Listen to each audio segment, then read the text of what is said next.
The next thing I'd like to talk about is what's called masking, and we talked a little bit about that, right? How you can mask a sound. If two frequencies are close to each other, one will mask the other and you can't quite hear both of them distinctly. Noise can mask a sine wave. So if you've got noise floor in what you're doing, whether it's electronic or even if it's like, let's say I'm lecturing in this room and outside they're playing a football game and there's a lot of noise coming in. It's not just the distraction of the football game, it's the noise floor that's going to make what I'm saying much less able to be understood. So when you're working with music, you really want to make sure that you get really non-distorted signals, as little noise as you can get into the whole picture, because it'll mask a lot of the distinction in the different sound elements. Masking is a really important concept because when you're mixing, there's so many times I can't tell you, people have come to me and said, how come I can't get the bass and the kick drum and the low end of the piano that I can hear it all real well? It's like all too much, or it's too little, and I can't balance that properly. And that's a really hard thing to do because low frequencies have a lot of energy. Therefore, all of these elements have a lot of energy, and one is masking the other, and you push the other one up, and then you hear too much of that, you don't hear the other one, and so on. Frequencies have to be different enough so that you can perceive the two sounds and they don't mask each other. So let's give you a good example. If I'm doing a kick drum and a bass guitar, your kick drum has low frequency at 60 cycle. It also has an attack when the drum's being hit, the click of the drum. That's a higher frequency, probably 1 to 2 kilohertz. And your bass guitar has an attack when they pluck it, and it has the low frequency down at around 60 cycles again. So these two sounds are very similar in a lot of ways. So typically what I'll do is I'll take one sound and make space in it, spectrum, for the other sound if I'm trying to blend them together. Not just try to lay them on top of each other, but take the kick drum and hollow out some of the frequencies down around 1 to 200 hertz so that the bass can fit in that area. And then I'll have some distinction between frequency bands.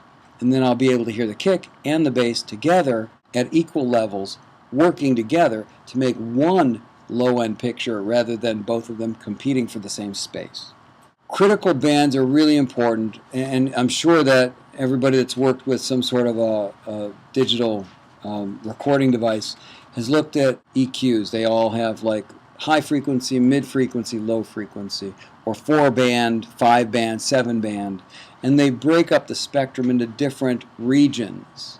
That's really important to understand because certain sounds have more energy in different regions. For example, as I just gave the bass and the kick, but what if we're talking about a cymbal? It also has low frequencies, but it has so much more loudness in the higher frequencies. Needless to say, there's a couple methods to mix. One of the methods that's used quite often, mostly in hip-hop and rap, is, okay, I've got a kick drum. I'm going to take out all the frequencies that aren't low end. Oh, I've got a cymbal. I'm going to take everything that's low out of it and just leave high. So you basically separate sounds and sound elements into critical bands of their own. And then they never conflict with each other because they don't have anything that can conflict with each other sonically. Then the mixing goes so much easier. But it's not really real. It's not really realistic because even the hi-hat has low frequencies and even the kick drum has high frequencies. What happens if you get a piano with all these frequencies? So the idea is understanding that these critical bands can be separated and you can manipulate sounds, but when you manipulate sounds, you want to make it so that, well, I can't say this as a steadfast rule, but many times if you want something to sound real, you don't over-exaggerate one band of frequencies than another, and you kind of make it sound like the real perspective and balance of, say, a piano. Not too much high frequency, not too much low. You've got to balance those things according to what a real piano sounds like. But because this is an art form, if you want to, you can go ahead and twist sounds way out of normal perspective of what they would really sound in a real room and create something totally uniquely different than what it would really sound like. It all depends on what kind of sound you're trying to communicate, what kind of mood you're trying to communicate. What happens if you're listening to a sound that's actually really short, 200 milliseconds short, a little pulse of sound? At some point, when it gets small enough, you don't really perceive it as a sound because it doesn't have enough time to actually move the air to move your eardrum, and you can perceive it. So you have to have a certain amount of time that also corresponds to energy to move your eardrum. Localization of sound, right? We talked about it briefly, about how we can determine where a sound comes from.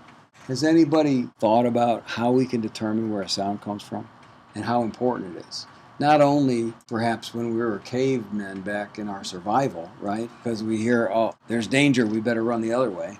If we didn't know where it was coming from, we could run into danger, right? Instead of away from it. But the real issue is, tomorrow I'm sitting there mixing and I want to put the hi-hat on the right side and the shaker on the left side because they're playing two syncopated rhythms, and I want to get a separation so I can really feel the syncopations rather than putting them in the same place. So how do we determine that?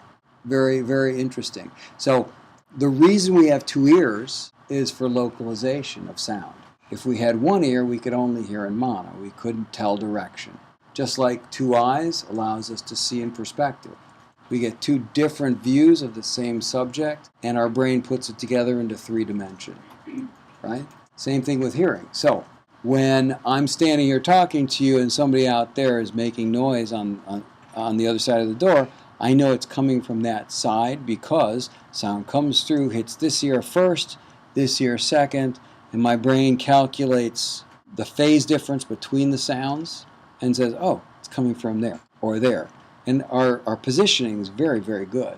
We can really determine where something comes from. It's not only because of the time difference that it takes to get from one ear to the next, but think about it. It's the actual frequency position difference in the cycle. So if we've got a high frequency sound, maybe 2 kilohertz or upper mid-range frequency sound, and the wavelength is only 2 centimeters, when it hits this ear and this ear, the wave is going to be in a different position, and so we can really determine it. But let's say from this side of the room comes 40 cycles, like a really low frequency sound. Am I going to be able to understand where it's coming from? Because the distance between my ears is not great enough for there to be any substantial change in the phase of the wave from ear to ear.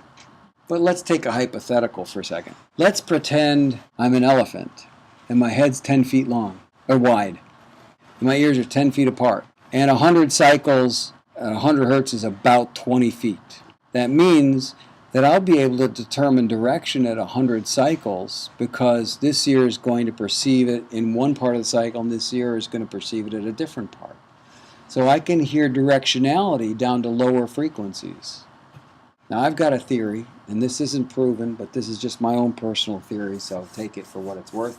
Why is it that elephants would need to hear lower frequency directionality more than, say, a bobcat? Well, my theory is because they're so big, it takes a long time for them to get out of the way of the stampeding caribou. And so if they didn't know where it was coming from, the rumble of the stampede of a caribou, bunch of caribou running, they wouldn't know that danger was coming, and they get the pre-warning so that they could get out of the way quicker.